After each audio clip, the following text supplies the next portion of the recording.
Singaporean education system. I had the pleasure of working with international school students who were prepping to go off to Ivy Leagues and also teaching at the Singapore Technology. And I remember, in particular, being both impressed by and slightly concerned about the students' approach to remarking on global affairs. Initially, there was a great deal of reluctance in opening up about what they think about Singapore's role in terms of shaping the foreign policy of its country, in its relationship with its neighboring countries, as well as how Western influence impacts Singapore's own relationship with its neighbors.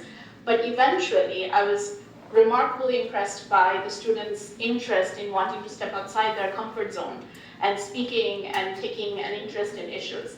Singapore, I felt, as an educator, greatly values students' ability to both surrender to the core values and principles of Singapore, but increasingly I feel that it has been asking its younger generation to step outside that mold and perhaps challenge some of the surrender to the core values and principles that's been expected from them.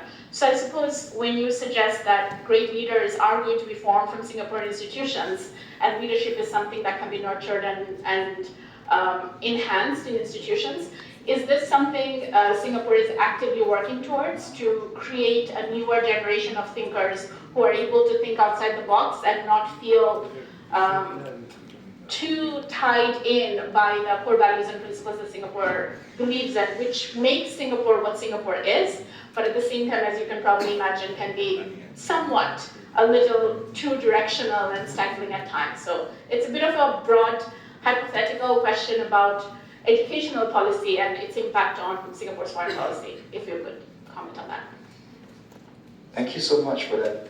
Yes, I think our education system we're always now confronted with this issue of whether you need more creativity, basically.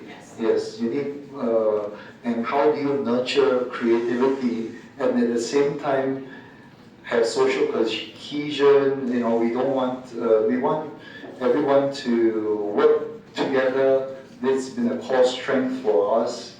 So yeah, I think this is something we've constantly grappled with, this issue of how do you tweak the education system to nurture this creativity but not to, but at the same time there's the fear that you might be creating, for lack of a better term, some chaos. Yeah. So I don't have an answer to that, because I think that it's an ongoing issue that the Ministry of Education faces, and so you'll see tweaks to our education system along the way. And the one way we do this to sort of experiment a little is to say, okay, maybe we start with one school or two schools, and introduce this kind of curriculum to this, and see how this develops over time. Rather than say, okay, we'll now change all the schools. So I think we can play around and develop what we call sandboxes. Yeah.